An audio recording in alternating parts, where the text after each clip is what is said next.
Here on our channel, people's stories come to life. Stories from different eras, professions, and destinies. Each of them follows their own path, their own life woven from circumstances, challenges, and choices. Before we step into their world, make sure to subscribe, and later, share your impressions in the comments. Now, let's begin. Some stories don't start with loud events. They start small, with details, with moments that seem insignificant, yet hold entire worlds within them. These are stories about people who never chose to be heroes. They simply lived, worked, made mistakes, learned from them, and kept moving forward. The lives of such people unfold like a slowly blooming flower, each petal revealing itself in its own time, each layer hiding new secrets, new pains, new joys. This is a story from a time when the world was just a little different.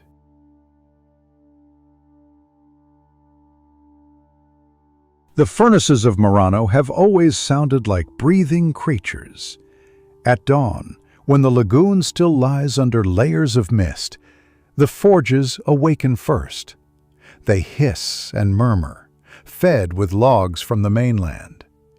Inside them, sand softens, turns red, and begins its silent transformation into something both alive and fragile.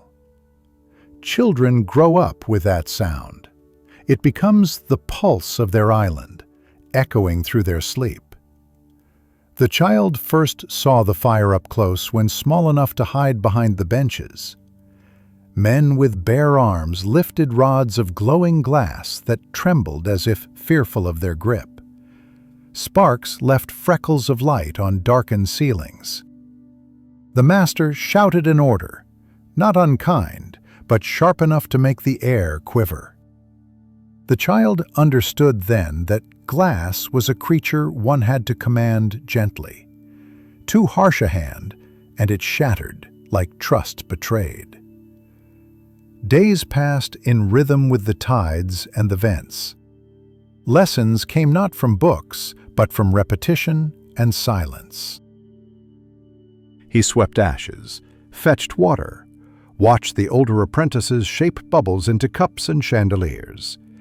The scent of smoke and brine became familiar as bread. There were never enough coins at home, yet he never complained. The work gave him a sense that he belonged to something larger than himself, some old promise between fire and man. At night, his mother folded leftover cloth for the seamstress's shop. She spoke quietly of faith, of patience, of keeping one's head low before those who hung golden chains around their necks. On Sundays, they walked to church along the narrow calle, passing glass shops full of colors he could never afford to see up close. He imagined them whispering, every goblet and figurine, each holding stories in their fragile depths. The boy believed that if he stared long enough into their surfaces, he might glimpse what the glass remembered. Among the apprentices, he found one true friend, a talkative youth with a missing front tooth.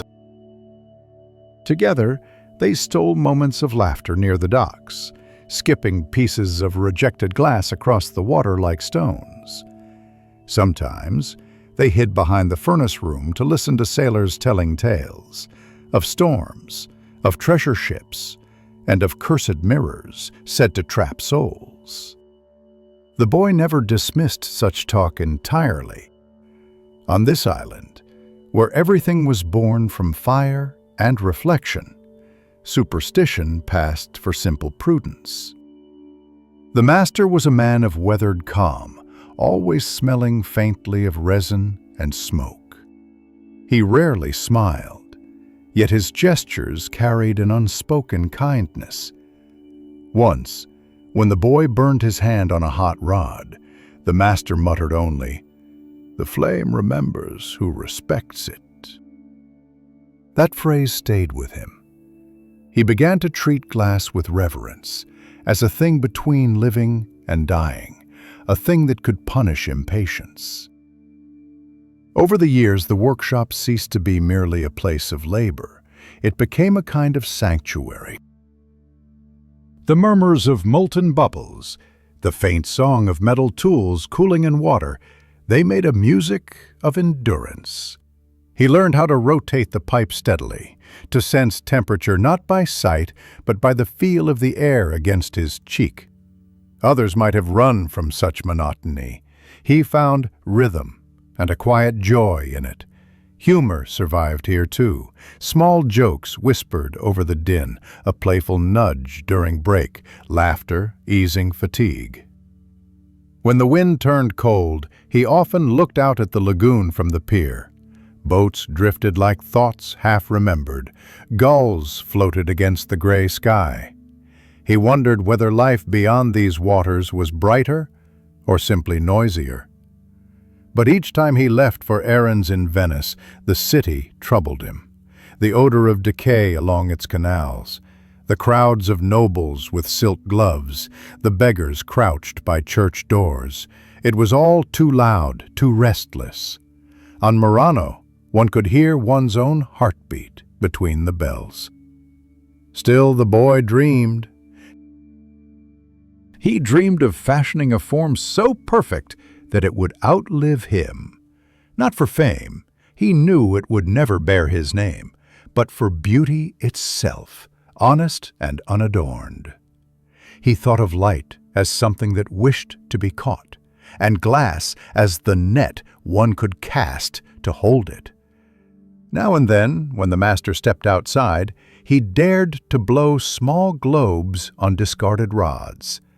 They came out awkward, cloudy, full of air, yet once, beneath his trembling breath, the glass became a flawless sphere. It held the workshop's glow within it like a second sun. For a long moment, he stared, motionless, until the heat forced him to break it. The shattering sound was not failure, but revelation. Perfection cannot survive touch for long. As years folded into one another, routine hardened into strength. He could tell how hot the furnace was by the color of light behind his eyelids. He could tell the time by the rhythm of carts outside. And from his narrow window, he measured seasons by the tone of the lagoon, emerald in spring, dull pewter come winter. The older apprentices began leaving for guild work. He was left behind a while longer, not quite ready to claim his own bench, but already trusted with small commissions. The master's silence grew less distant. Now and then he nodded at a well-shaped bowl.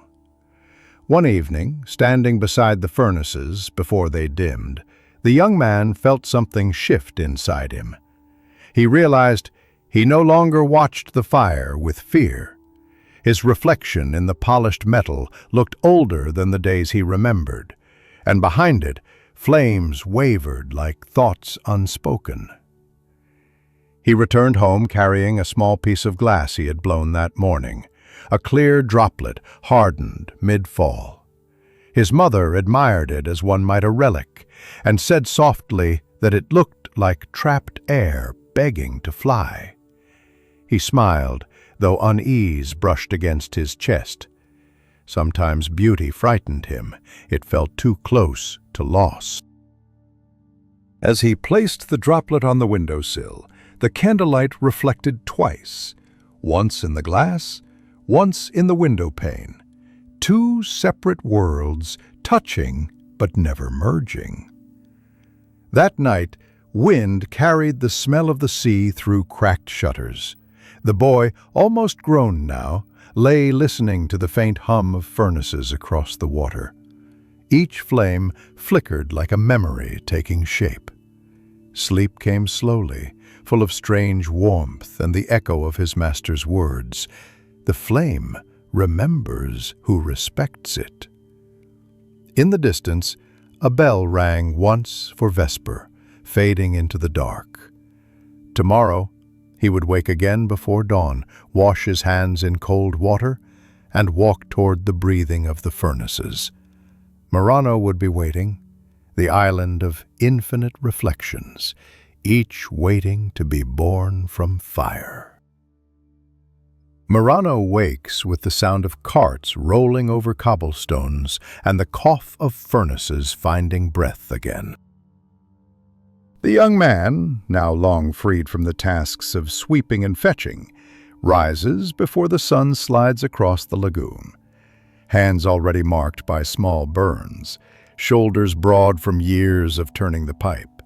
He works in quiet rhythm, one among dozens whose lives are measured not by clocks, but by the cooling of glass.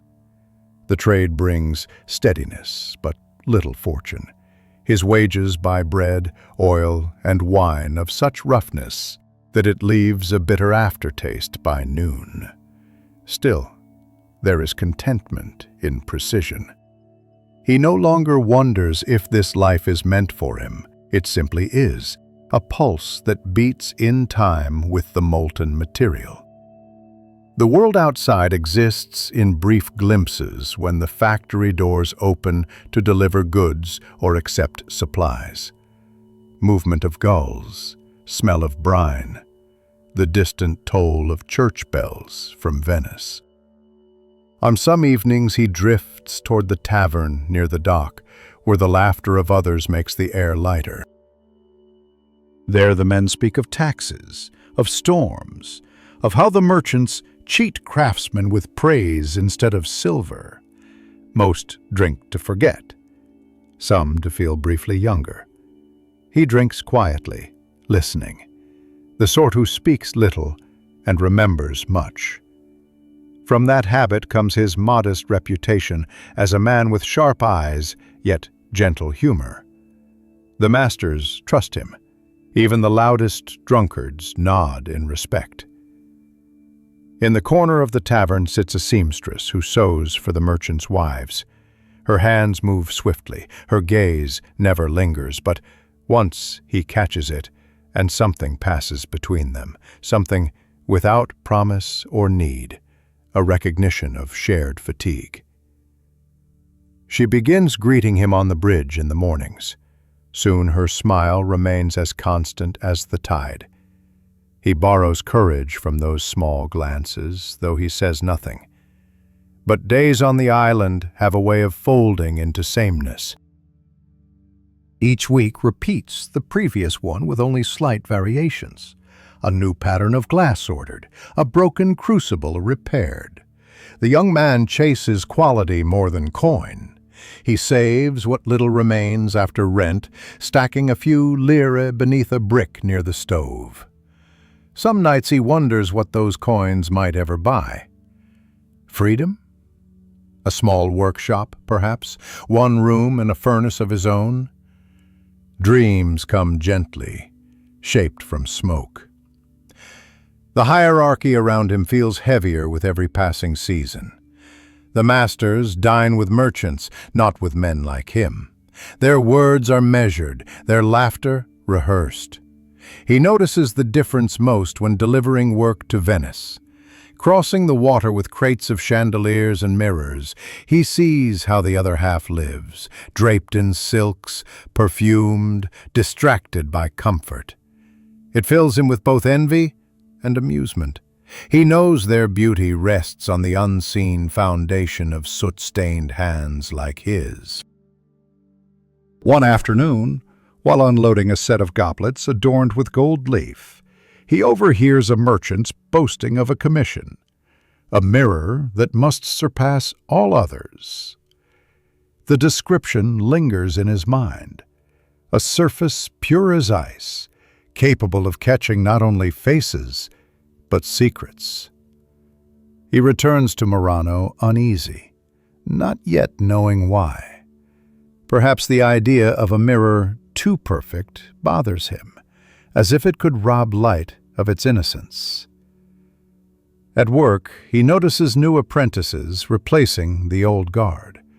youths with restless eyes and quicker temperaments.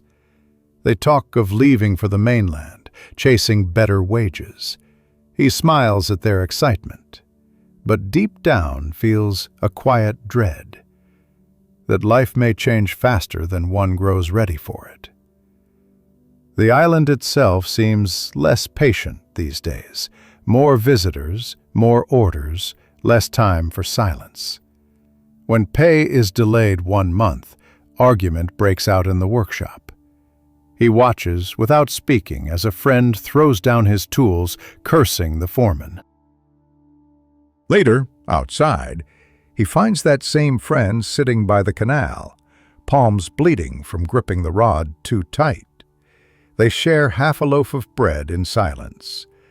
Both know pride cannot fill an empty stomach, yet it's the only thing keeping them upright.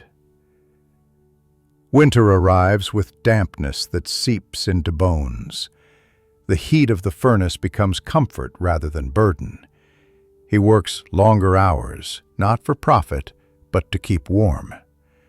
The seamstress often brings him small parcels of food wrapped in cloth, roasted chestnuts, once a bit of fried sardine. She says little, only that he should eat. He thanks her awkwardly, uncertain what words might break the fragile harmony of their kindness.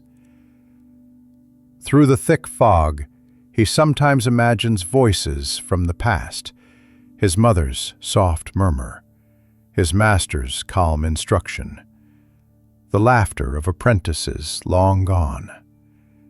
They blend with the breathing of the fire until memory and work become indistinguishable. Murano teaches that everything returns to flame eventually, whether it is sand, wood, or the ambitions of men. On feast days, the island trembles with color.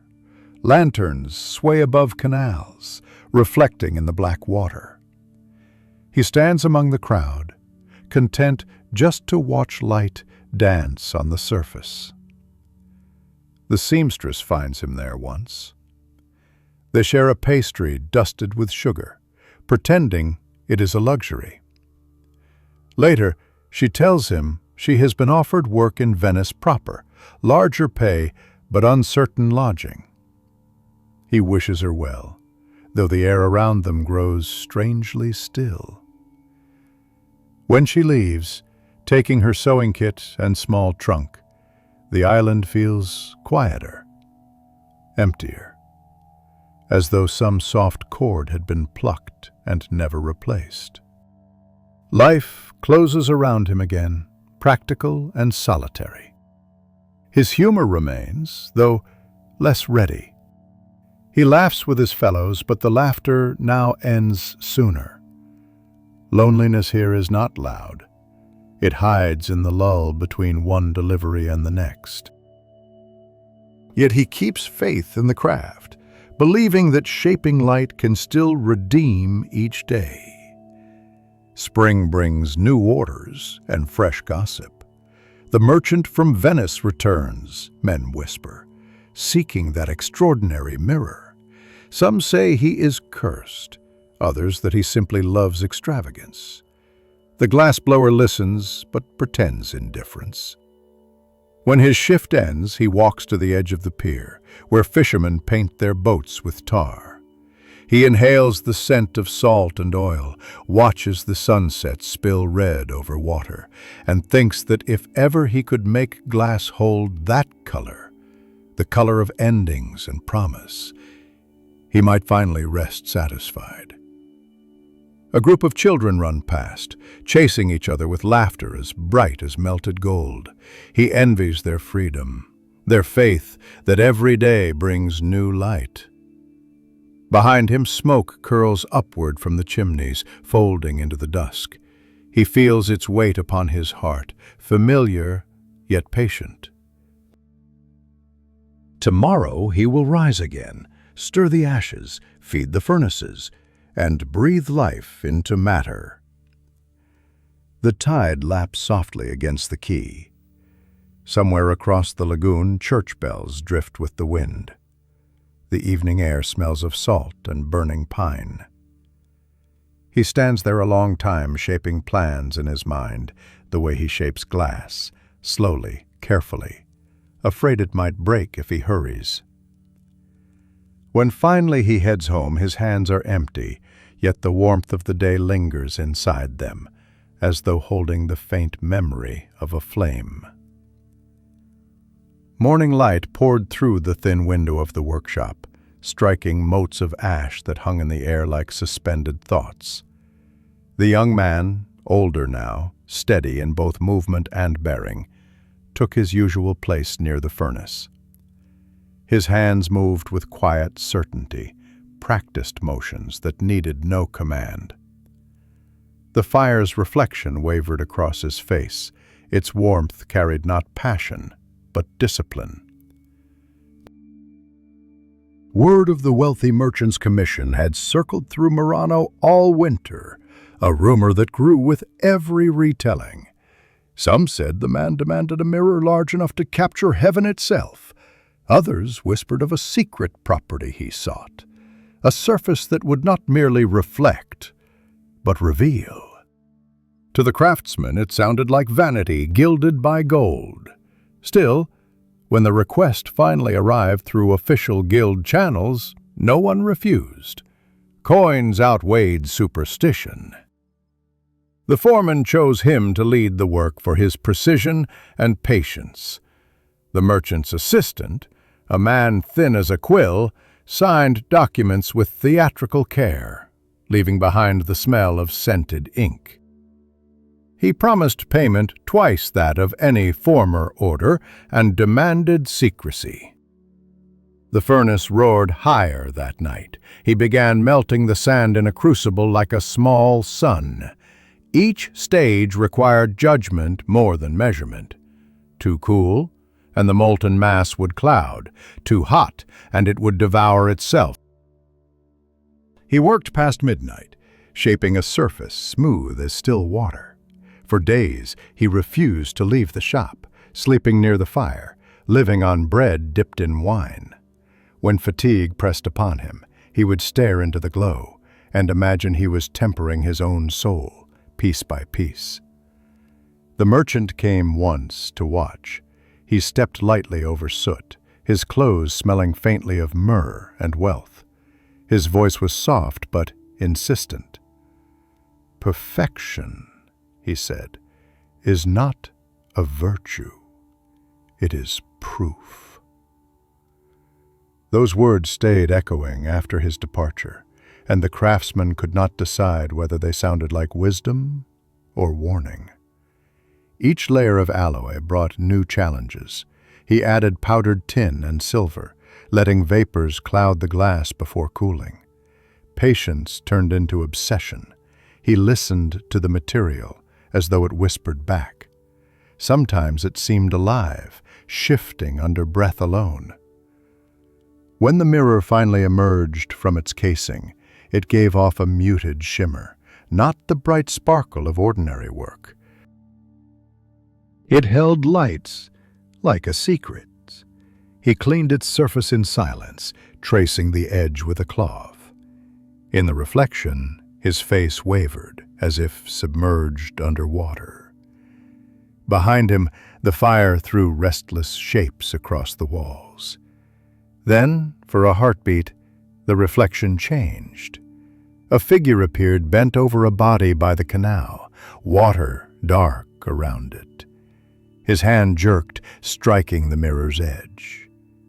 Nothing stood behind him. Only the murmuring furnaces. Yet the image had not felt like imagination. It was too ordinary in its horror, too real to belong to dream. He closed his eyes and tried to shake it off as fatigue, as smoke in the brain. Still, the thought followed like lingering heat.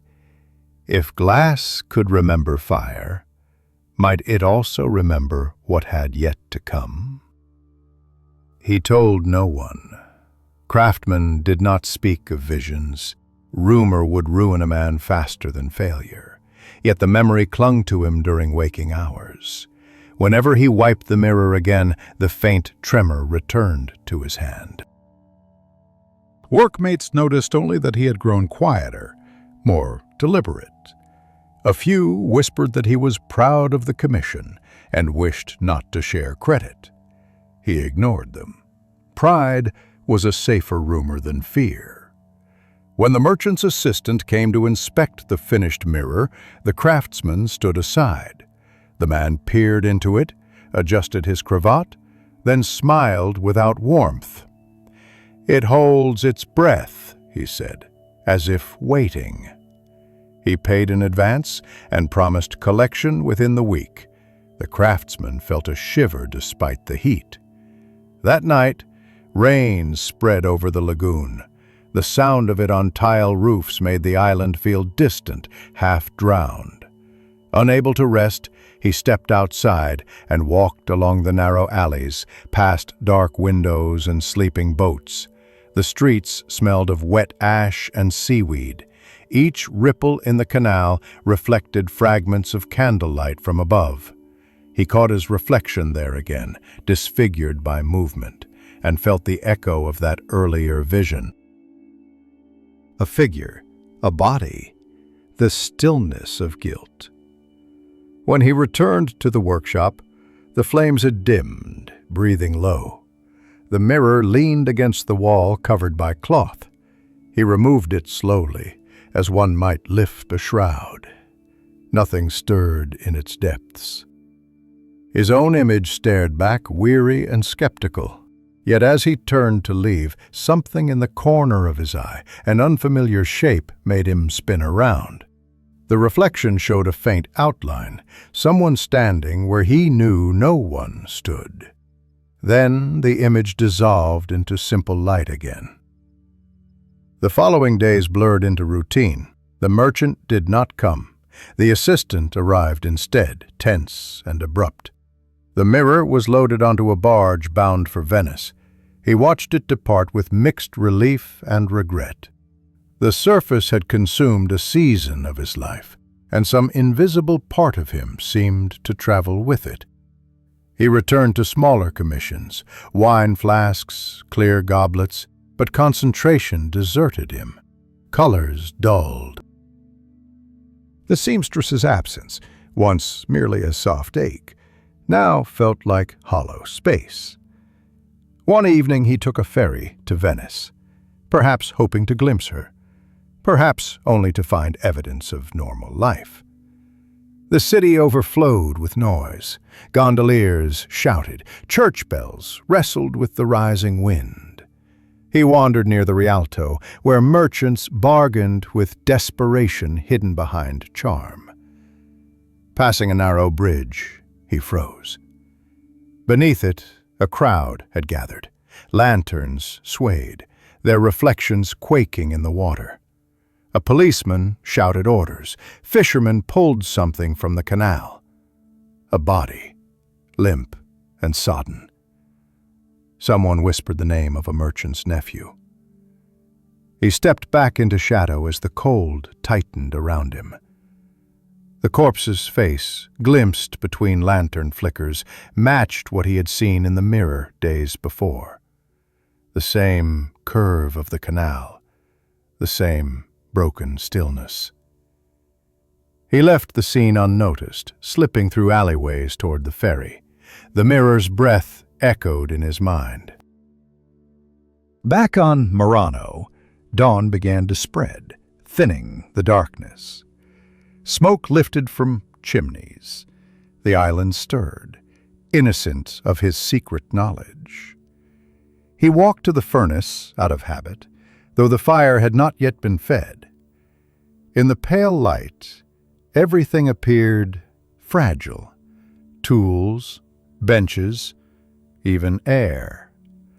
For the first time since childhood, the workshop frightened him. The glass seemed to watch. He sat beside the cooling fire, listening to water lap against the walls. On the table lay fragments of colored waste glass, rejected pieces catching the faint light like unblinking eyes.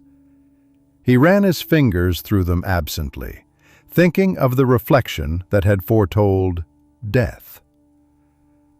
Could a craftsman's hands truly shape not only what is, but what will be? Or had fatigue painted illusion upon his sight? He knew he would keep silent. The guild valued discretion more than truth, and talk of visions belonged to priests or madmen. Yet beneath the weight of secrecy stirred a quieter thought, uneasy but persistent. If glass could foretell death, might it also foretell mercy? He rose, rekindled the fire, and watched the first flames stretch toward the chimney's black mouth. In their flicker, his reflection wavered again, less certain, less whole. Morning outside grew brighter, indifferent. The day waited, ordinary as ever, carrying within it the strange knowledge that clarity can cut as deeply as glass. Venice seemed quieter in those weeks, as though the mist itself had agreed to hush its breath. The city's gossip, however, moved like water, silently, invisibly, finding its way into every corner. The merchant's nephew, found drowned beneath the bridge near the glassworks, had been the subject of whispered speculation.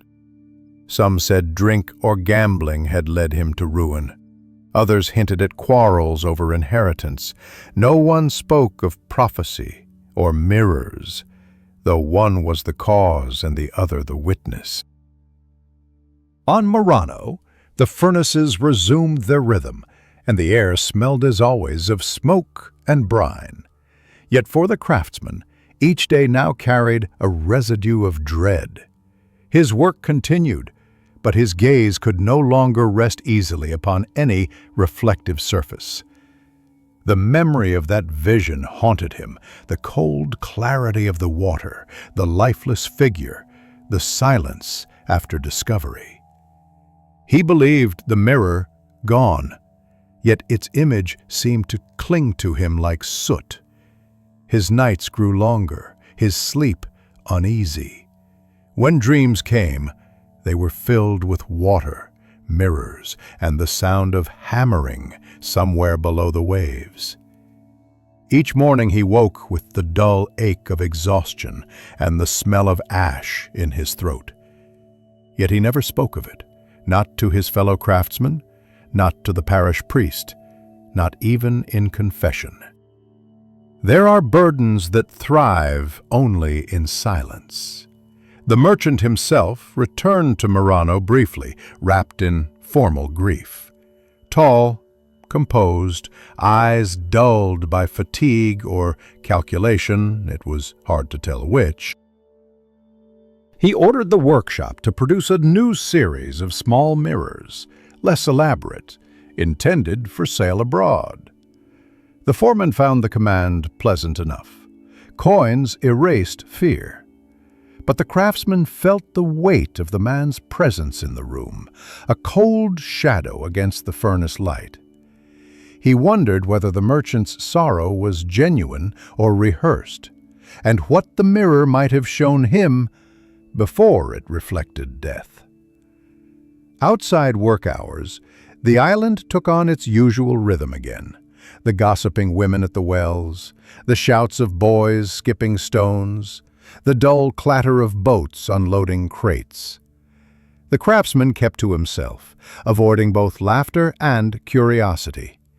He had learned that both could expose weakness. When people asked if he had known the dead man, he simply shrugged. He did not dare to confirm what his heart already knew, that the image had shown him not just the incident, but the inevitability of it. One evening, while crossing the narrow bridge leading to his quarters, he saw a faint glow on the water. Instinct drew him closer. It was only a lantern's reflection, swinging gently with the current. Still, for a heartbeat, he imagined a pair of eyes opening beneath the surface. The canal gave back no answer, only the slow ripple of passing gondolas. He laughed once to himself, half fear, half bitterness, and walked on. In the tavern, conversation turned darker. Someone spoke of the merchant's misfortunes, debts, missing ledgers, the suspicion that his nephew's death might not have been accident at all. "Greed attracts bad luck," muttered a fisherman. Another replied that it was not greed, but envy that rotted a man from inside. The craftsman drank slowly, tasting the salt of the air more than the wine. He knew men could drown in secrets just as easily as in water. A week later, he met a stranger at the dock. The man claimed to be a clerk from Venice, studying the optics of mirrors and lenses. His manner was polite, his curiosity methodical. They spoke briefly about the trade, the thickness of glass, the purity of sand, the tricks of reflection. Yet the craftsman sensed more behind his questions. When mention of the merchant arose, the clerk paused before replying. "Every reflection lies a little." That sentence, uttered casually, stayed with him long after their meeting. He began to notice unseen patterns. The merchant's assistant grew nervous, his visits shorter, his eyes darting to the door, as if fearing someone. Work orders arrived fewer in number, yet the merchant's wealth seemed intact. A rumor surfaced that certain goods never reached their destination. Names of creditors appeared in whispered tones around the tavern. He felt drawn to these fragments, not from malice, but from the strange pull of unfinished truth. One fog-draped morning, the craftsman found a small shard of polished glass lying near the furnace. It was part of the great mirror, its curve unmistakable, its edge still tinted with that faint metallic sheen. He held it to the light, half expecting to see again what should not be seen. Instead, it merely returned his reflection, distorted like a ripple. Still, he wrapped it in cloth and hid it among his tools. A keepsake or a warning, he could not tell. The seamstress reappeared then, returning from Venice with weary eyes and skilled hands. They met by chance near the churchyard, where glassmakers often waited for ferries. Their words were few, but carried familiar warmth. She spoke of the city's cruelty, of endless work and cold rooms, and he listened with quiet relief to a voice that anchored him to simpler things. Yet even as they walked side by side, he caught himself scanning the reflections in every puddle. The world felt full of uncertain depth. Late that month, another death reached Murano, a servant found floating near the mainland ferry. This time, the merchant's name hovered unspoken among whispers. No mirror had prophesied it, yet the craftsman felt the echo all the same. He spent one sleepless night tending the furnace, feeding it wood until sparks leapt up like startled birds. The heat steadied him, though he did not know from what. The clerk appeared again, asking plain questions about the merchant's trade partners. There was no accusation in his tone, only curiosity disguised as science. The craftsman gave short answers, but sensed an unspoken understanding between them, that both were circling something hidden. The clerk's parting words lingered. Glass reveals more in the dark than in the light. He began keeping a small notebook of sketches, lines of canals, faces half seen, mirrors from memory. It was no journal of guilt, but of order, a way to impose pattern upon uncertainty. Each drawing seemed to confirm the same idea, that once one witnesses truth unfiltered, imagination becomes unnecessary. Winter crept back upon the lagoon. Mist softened everything. voices, edges, even time itself. Some evenings he walked the worn route from furnace to dock, stopping when the fog grew thick enough to hide the lights of Venice. There he would rest, listening to the slow lap of water, feeling that the island itself sighed beneath the weight of unsaid things. Now and then he thought of destroying the shard hidden in his shop, yet he never did. A part of him feared that breaking it might release something worse than memory. Instead, he would take it out on certain nights, hold it under candlelight, and watch how the flame shimmered across its scratched surface. The reflection trembled as though alive, yet never formed a figure again. And so, through that season, he lived as one half between shadow and craft, shaping beauty by day, haunted by vision by night. The furnaces roared, the tides turned. Merchants came and went. All seemed ordinary, yet every reflection, even the smallest puddle on the ground, seemed to hold too much depth. One evening, when closing the shutters, he saw his reflection double itself in the window pane. Two faces merging into one, the glass catching both firelight and darkness in equal share. It seemed, for that brief moment, that he was not alone in his own image. Then the air shifted, the reflection stilled, and the moment passed like breath on cold glass. Murano slept, its chimneys silent under a sky heavy with fog.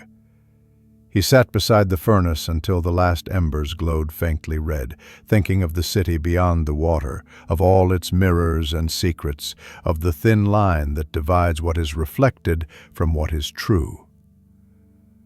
The shard beside him glimmered faintly, catching the last trace of flame before darkness reclaimed everything. By the time spring came to Murano again, the smell of rain and smoke had blended into something the island seemed unable to live without. Every courtyard glimmered faintly with damp. Every wall exhaled the warmth stored from countless fires. The glassblower walked those narrow pathways as one half ghosted by soot.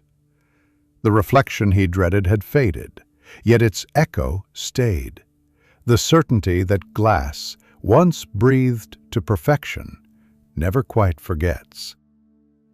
He returned to ordinary work. Orders from small buyers, gifts for visiting nobles, trinkets that would outlast their owners. The merchant's larger contracts had ceased, though his men still came now and then, carrying papers that smelled of wax and decay. The island pretended not to wonder.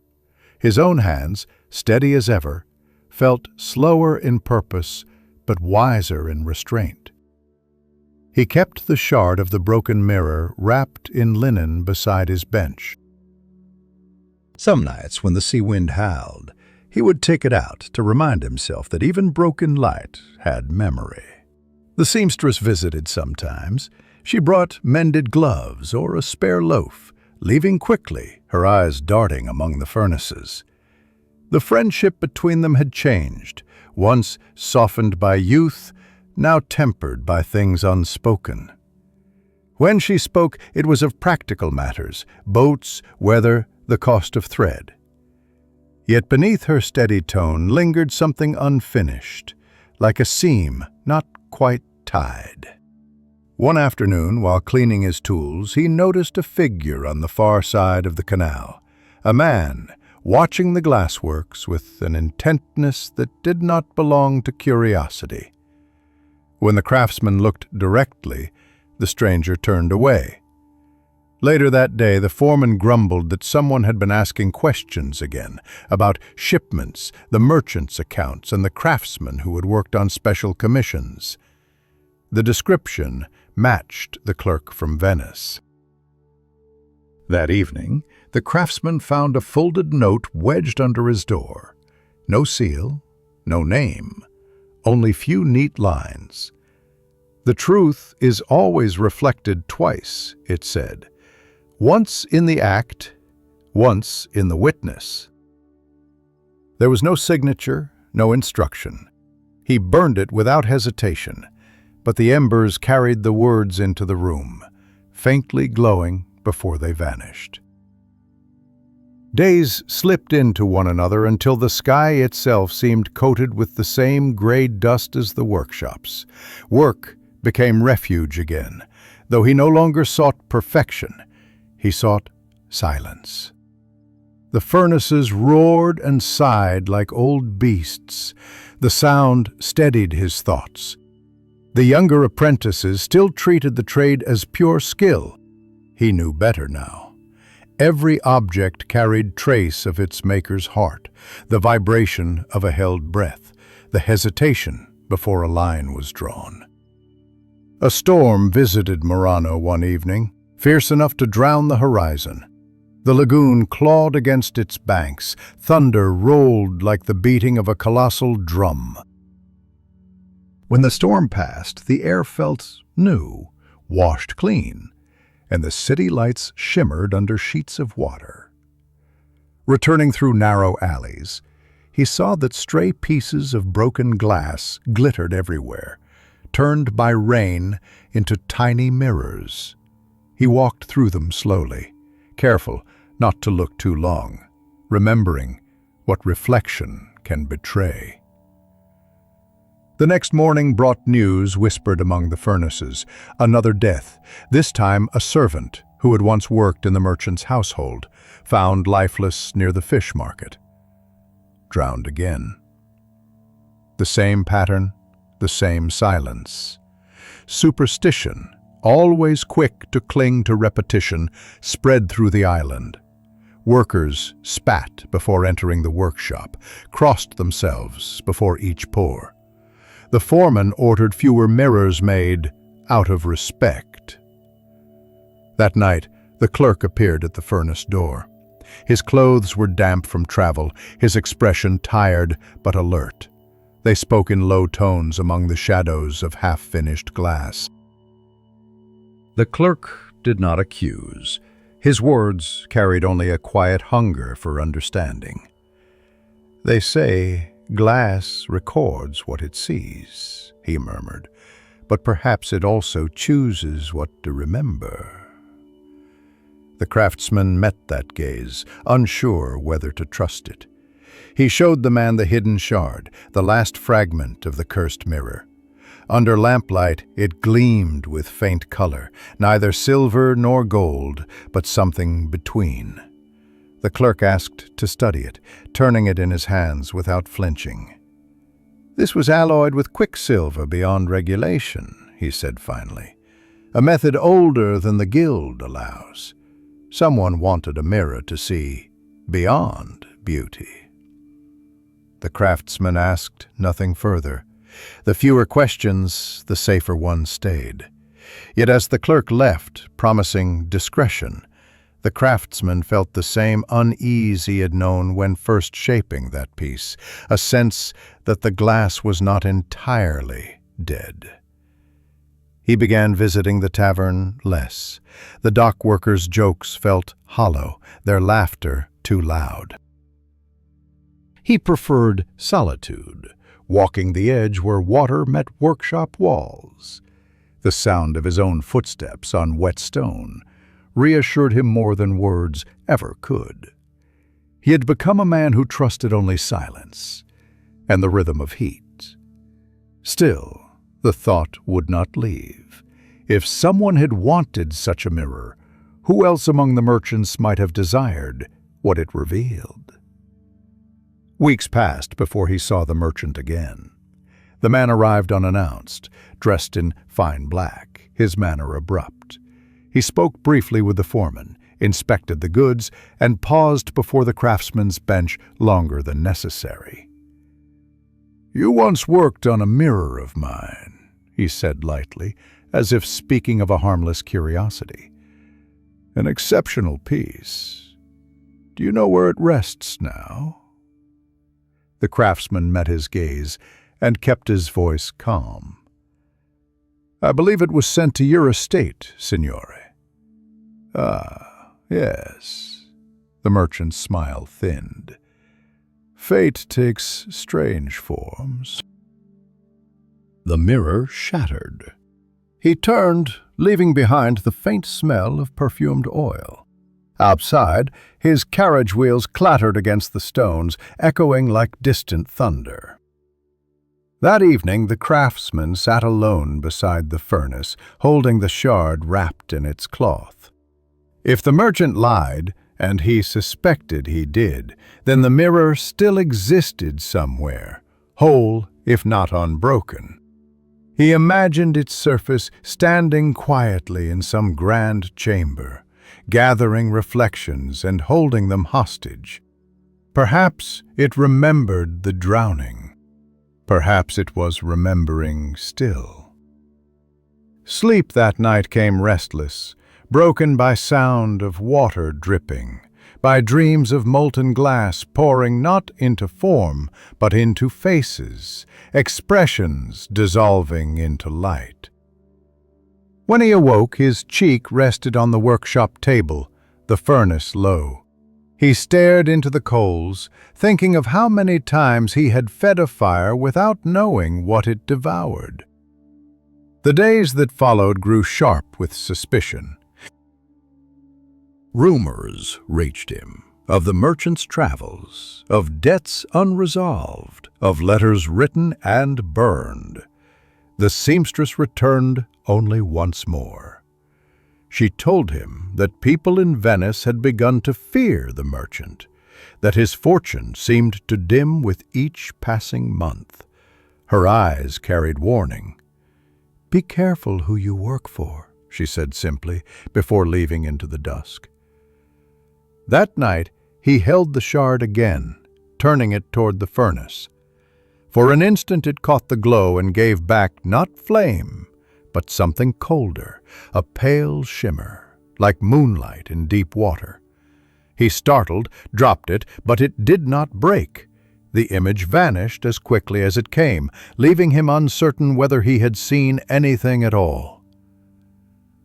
Morning found him exhausted but steadier. The fog that clung to the island felt like a veil drawn over old fear. He cleaned his tools, wiped the table, and stoked the furnace until its breathing filled the workshop. Above the smoke, the faint sound of bells drifted from Venice, distant, irregular, like the pulse of another heart far away. He thought of the glass, of its silence, of the way it watched even while appearing asleep.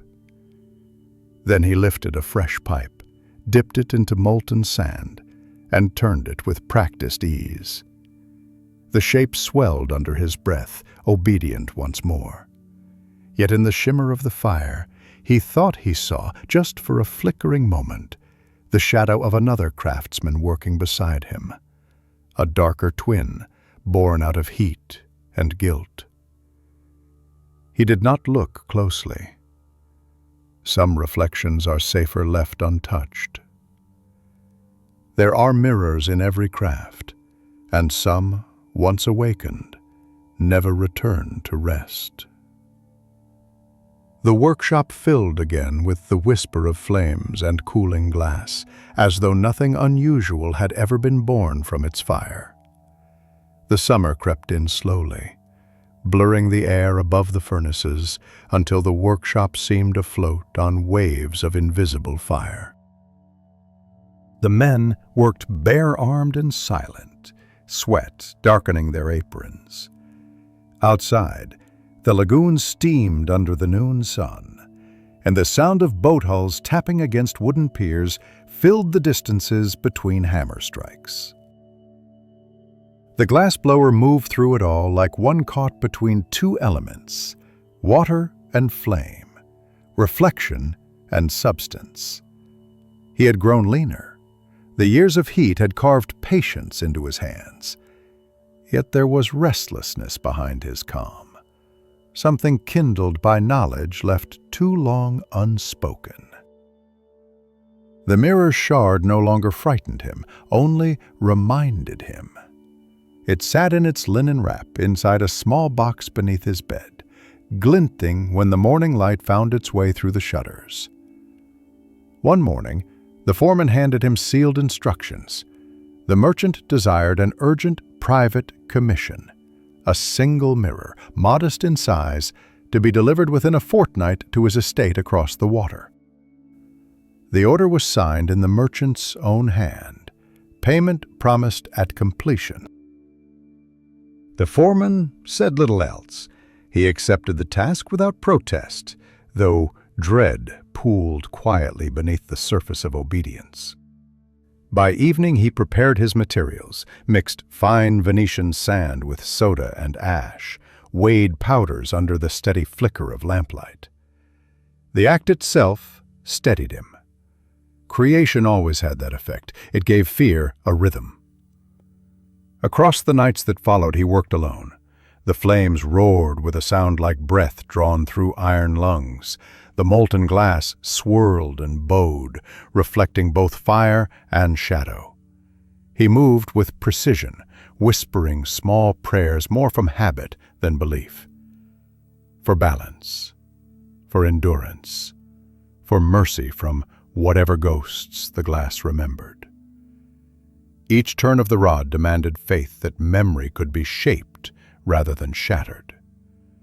When at last he poured the molten sheet and let it cool, he saw within it no strange shimmer, no flicker from beyond. Only his own reflection, older, steadier, almost indifferent. He layered the metal backing carefully, polishing until the surface gleamed like still water under moonlight. Yet the silence of it unsettled him more than any vision might have. It was the silence of waiting. Before delivery, he carried the finished mirror to the farthest corner of the shop, and for reasons he could not name, turned it toward the furnace instead of the door. The reflected fire deepened into strange colors, bronze, then violet. For a long moment, he thought the mirror might swallow the flames entirely, leaving only darkness behind the glass. Then it cooled, calm again, blank as an unread page. The day of delivery dawned heavy and windless. He crossed the lagoon by hired boat, the crate resting at his feet. Around him, Venice rose like a city half-carved from smoke, domes and towers shivering in the heat. The boatman, a grizzled man missing one eye, spoke idly of politics and prices. The craftsman answered in monosyllables, eyes fixed on the shifting water. Each ripple seemed to hold patterns only he could see. The merchant's estate stood higher on the bank than modest houses nearby. Its faded facade suggested both pride and weariness, a man's outer shell trying to resemble eternity. Servants guided him through corridors that smelled of rose oil and cold marble. He noticed how few candles were lit, how each mirror in the hall had been shrouded with cloth. When at last he entered the main chamber, the merchant was waiting beside a curtained window, his figure more shadow than man. The conversation was simple at first. Measurements, craft, the promised payment. Yet beneath each polite exchange lay something sharper. The merchant's eyes had dulled, but not softened. They held the glint of someone accustomed to bending truth. The craftsman, standing quiet before him, realized that both of them had aged under the same fire, though for different reasons. When the mirror was unwrapped, the merchant paced around it slowly, his reflection passing over the surface like smoke. He said the work was flawless. Then he dismissed his servants, and the air took on a weight of secrecy. "I sometimes wonder," the merchant said finally, "whether those who create beauty understand what they give away. You craft this light and yet remain in shadow. Strange, isn't it?" The craftsman did not answer. Some words invite only silence. The merchant sighed and turned back to the mirror. They accuse me, petty men with no proof. About my nephew, my servant. Accidents, all of them. But you've seen things others do not, have you not? It was not a question, but an intrusion. The craftsman felt the faint tremor return to his hands. I see what glass shows, he said carefully. Nothing more.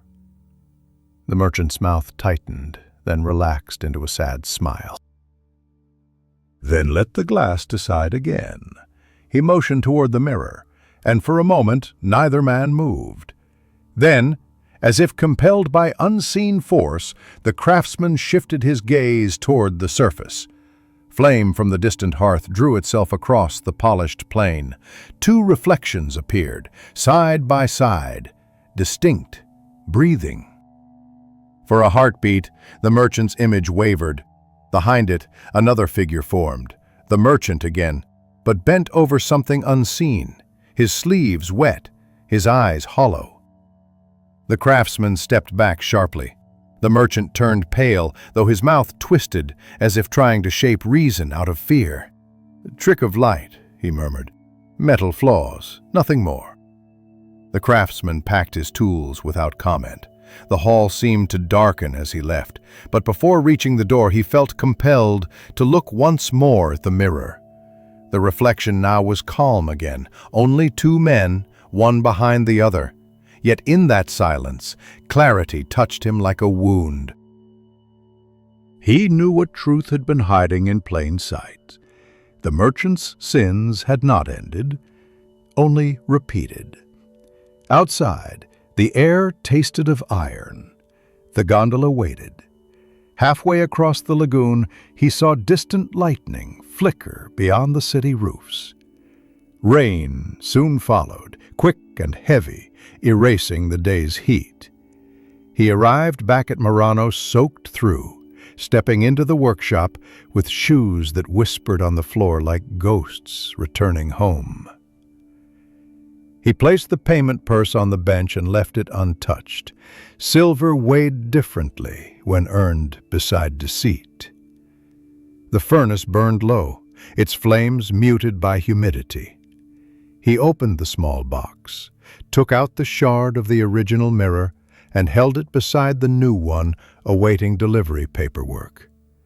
Together they caught the flicker of coals, and for an instant their surfaces seemed to breathe in unison, light sliding between them like water finding an old channel. The next morning, news spread fast. The merchant's estate had burned in the night. Some said lightnings struck the roof. Others whispered of deliberate fire. The merchant's body was found in the courtyard, half drowned from the buckets he'd tried to use to save his possessions. Only one room escaped the flames, the chamber where the new mirror stood untouched, gleaming under soot-darkened beams. Standing in his workshop, the craftsman heard the tale repeated in disbelief. He felt neither triumph nor sorrow, only the heavy calm that follows recognition. The reflection had told its truth. Heat had simply finished what clarity had begun. The clerk from before arrived by midday, his face grave but unsurprised. "Fire cleanses," he said quietly, glancing toward the furnaces. "It tells no lies." That night the craftsman sat alone, watching molten glass swirl in its basin. He thought of how every reflection demands a price, and how some deaths, though violent, bring peace to others. The flame's glow washed over his hands, softening every scar until his skin seemed made of light itself. He lifted a new rod, dipped it into the molten pool, and began to form another piece, not a mirror this time, but a vessel, thin as hope, wide as remembrance. As glass expanded under his breath, a calm settled in his chest. Perhaps this was what redemption looked like, transparency holding its shape within fire. Outside, the rain had stopped. The lagoon reflected stars, trembling slightly with the tide. He did not look into the newly cooled mirror resting on the bench. Some truths, once revealed, need no second glance. The workshop breathed quietly behind him, warm and alive, as he left for home through streets that still glimmered with the scent of smoke. Autumn arrived quietly that year. The lagoon, once a mirror of sunlight, turned the color of tarnished copper. The glassblower walked its edge each morning before work, watching gulls circle above slow-moving barges. Venice across the water looked blurred, almost weightless, as if trying to forget what had burned within it. The merchant's death had already turned from news to rumor, the way tragedy always dissolves into conversation. But for those who had shaped the mirror that sealed his fate, silence was a more faithful companion. In the workshop, time stretched thin. Some orders returned, small ones at first, goblets, lamps, tiny ornaments sold to travelers. No one mentioned the fire that consumed the merchant's estate, but whispers carried in the rhythm of hammers. The craftsman worked steadily, his motions less urgent than before, yet somehow more assured. There was sadness in him still, though softened now into patience, as if understanding had taken the place once held by fear. The shard of mirror remained wrapped away, untouched for weeks. Sometimes, when light struck the cupboard's crack at just the right angle, a distant glimmer escaped, no brighter than a star glimpsed at dawn. He left it hidden. He had seen enough truth to know that seeing further was no gift. One afternoon, the clerk returned to the island, his clothes damp from sea mist, his expression unreadable. He spoke not of accusations or inquiries, only practical matters. The authorities had ruled the merchant's death accidental. Investigation concluded. "Perhaps a storm entered through the window," he said. "Perhaps a candle fell." The craftsman merely nodded. He understood that both men recognized the futility of naming what the world refuses to believe. Still, something in the clerk's manner hinted at unfinished curiosity. As they stood near the cooling furnaces, he gestured toward the rows of glassware. "Strange," he mused, "how much the eye desires to see what mind cannot hold. We make tools for wonder, and yet wonder punishes us." The craftsman smiled faintly. "Fire teaches limits," he replied. That night, Venetian lights hovered faintly in the distance like scattered embers. In the dark of his room, he found himself lifting the shard again. It caught the candlelight on one jagged edge, throwing a thin line across the wall, a blade of silver that trembled with every draft. He turned it once, twice, until his own eye appeared within it. For a heartbeat, he thought he saw the workshop burning behind him, flames crawling over benches. Then the vision faded, leaving only darkness. He placed the shard aside, heart steady. Fear had long since lost its claws. The island prepared for the colder months. Smoke thickened the air. Old men mended nets by the pier. The church bells carried farther in the crisp air. The craftsman began teaching younger apprentices, eager faces not yet scarred by work. He showed them how to read color within flame, how to breathe evenly through the pipe, how silence could be a better teacher than correction. They admired his calmness, his unhurried certainty. None guessed how much sorrow tempered it. Late one evening, while he supervised the final firing of the day, a tremor shook the floor. It was small, perhaps the shifting of old beams or a passing barge, but one of the apprentices panicked, knocking against a table. A rack of thin glass ornaments slipped, scattering like frightened birds. The sound of shattering filled the room. They hurried to sweep the fragments, muttering apologies, but he raised a hand and stopped them. "Leave them for now," he said. "Listen." The room fell silent, except for the cooling clicks of broken glass contracting. They were delicate sounds, almost musical, fading slowly into stillness. "That," he told them softly, "is what work remembers of us." After they left, he remained behind, gazing at the scattered pieces catching the furnace's fading glow. Something about the quiet rhythm of destruction brought him peace. He swept the shards into a pile, careful not to cut his palms. Among them, he noticed a familiar glint, the shard from the old mirror, somehow fallen from its hiding place. It lay among the new fragments like a wounded relic, its edge dulled by time. Outside, wind pressed against the shutters, carrying the scent of coming rain. He took the shard and placed it upon the furnace ledge. The fire was low, perfect for annealing rather than shaping. He let the glass warm slowly. When its surface began to soften, he lifted a heavy iron tool from the wall and struck once. The shard splintered into smaller fragments that slid into the coals, vanishing with a faint hiss. No flash of vision, no prophecy, only the sure sound of finality. He stood still, listening to the muffled sea beyond the walls. The past, it seemed, had burned itself clean. Yet as he turned to leave, the main chimney gave a sudden sigh, an inward pull, followed by a shower of sparks that danced through the air.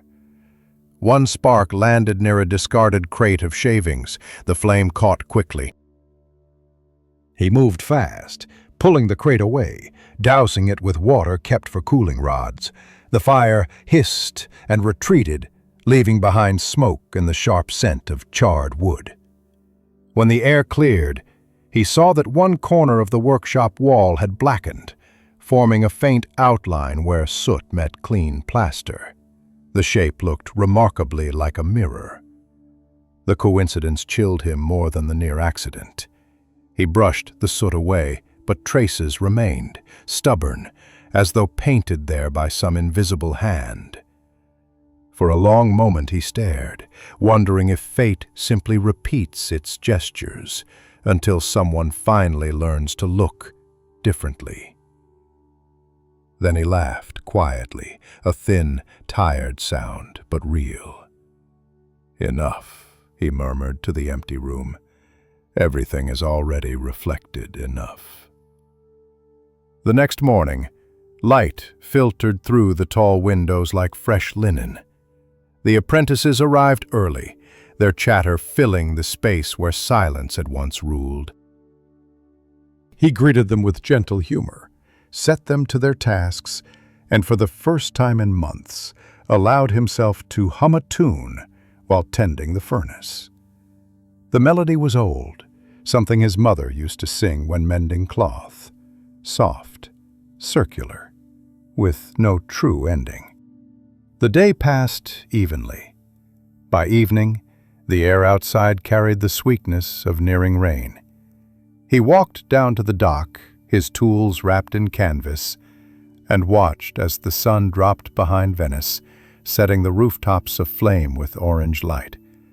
The reflection shimmered across the lagoon, unbroken this time, simple and whole. For the first time since the mirror's creation, he felt no urge to look away. He thought of the years behind him, the child sweeping ashes, the young workman chasing perfection, the craftsman seeking truth in glass.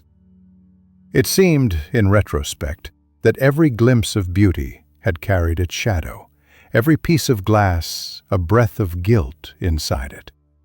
Yet what endured was not the curse of reflection, but the act of making. The world might break and remake itself endlessly, but to shape it, even briefly, was enough. Back in the workshop, the apprentices had finished cleaning. He checked their work, nodded approval, and dimmed the furnace for the night. As the metal cooled, it gave a sound like a sigh, deep and final. The faint smell of smoke still lingered from the small fire, but it no longer troubled him. It smelled, instead, like memory reduced to warmth. He left the workshop door slightly open, allowing the night air to mix with the fading heat.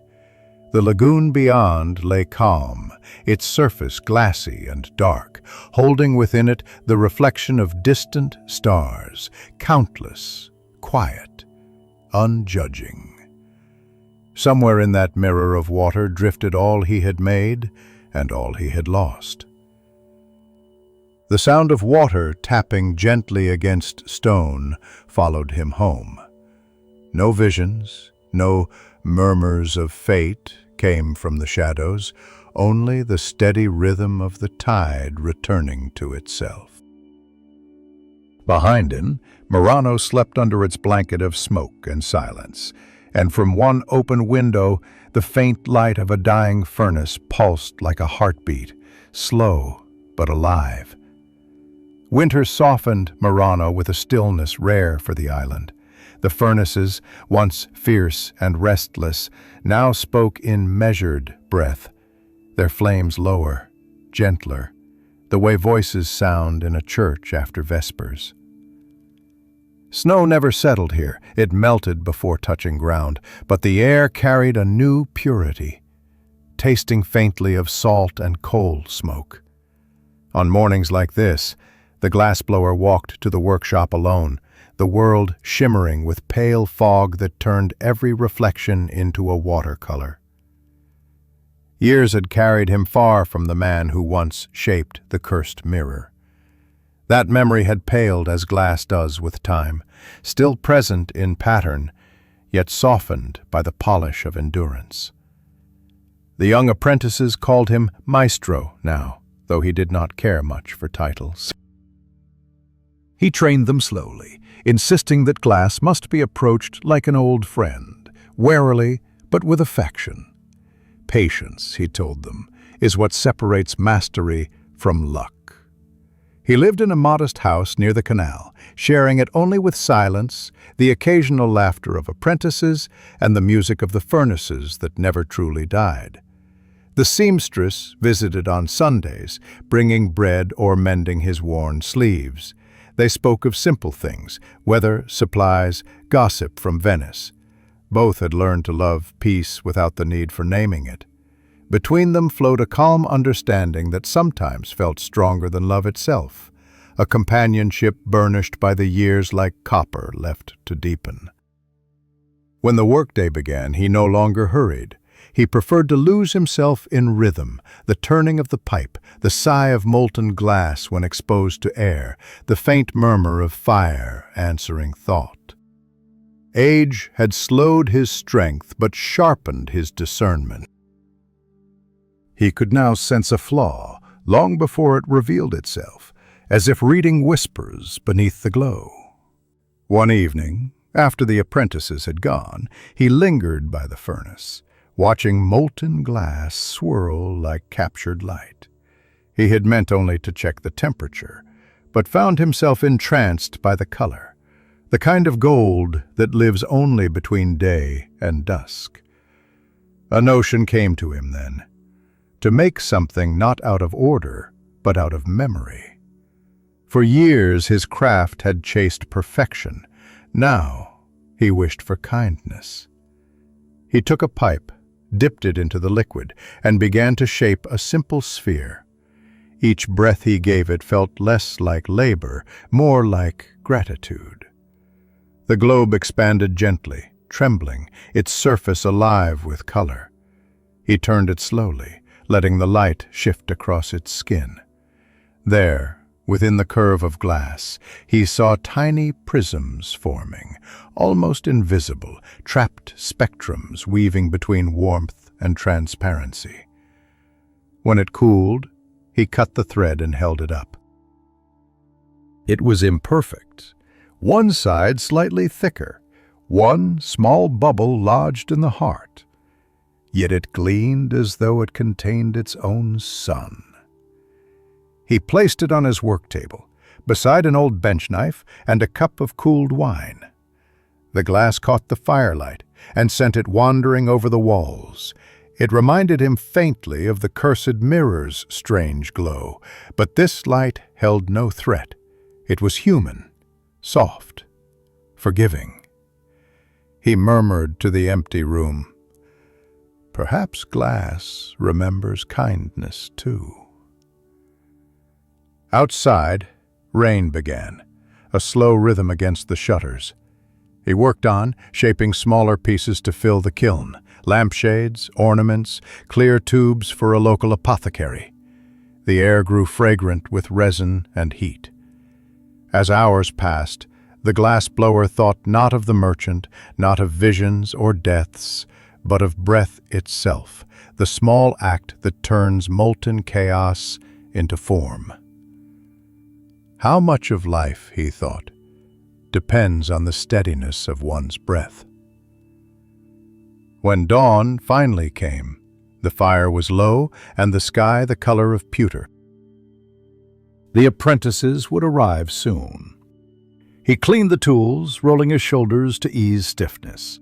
The small glass sphere still lay where he had left it, catching light from the dull morning outside. He smiled at it, deciding to keep it for himself. By midday, children from the dock came to the workshop door, laughing at the sparks that jumped from the chimney. He let them in to warm their hands, showing them how a single thread of glass can stretch thinner than hair and still glitter in the light. They watched with awed silence. One small boy stared at the flames, asking if the fire ever grew tired. "Never," he said gently. "It only sleeps until someone needs it." The boy nodded solemnly. Weeks turned to months, seasons drifted, carried by tides more dependable than memory. Murano thrived again. The guild prospered, merchants returned, and the clang of tools once more filled the air from dawn till dusk. Yet for the craftsman, time no longer measured worth. He sought meaning in quieter things, the gleam of cooled glass on the shelf, the murmur of apprentices practicing songs as they worked, the smell of salt stiffening linen hung to dry. Sometimes, as dusk fell, he walked by the water's edge. Lanterns glowed above the canals like low stars, their light folding with reflections so tender that it seemed the lagoon itself sighed with contentment. He would pause there, leaning against the railing, the world reduced to shimmer and breath. The air carried echoes of distant laughter, hints of church bells, and the faint hiss of steam from cooling furnaces. He thought of all that had passed through reflection, greed, fear, revelation, and how now the same surfaces gave only calm. Perhaps glass, like men, learns to see gently after breaking. In his final years on the island, he worked less for money and more for meaning. Wealthy buyers still sought his craft, but he refused grand commissions. Instead, he made gifts for his apprentices. A fine pitcher for a wedding, a lamp shaped like a wave, a clear chalice half-lined with rose tint. Each carried a trace of mistake, deliberate and small, left as proof that beauty survives imperfection. One winter evening, as the cold crept through the walls, he sat by the furnace reading a psalm from memory. The fire hummed softly, steady as heartbeat.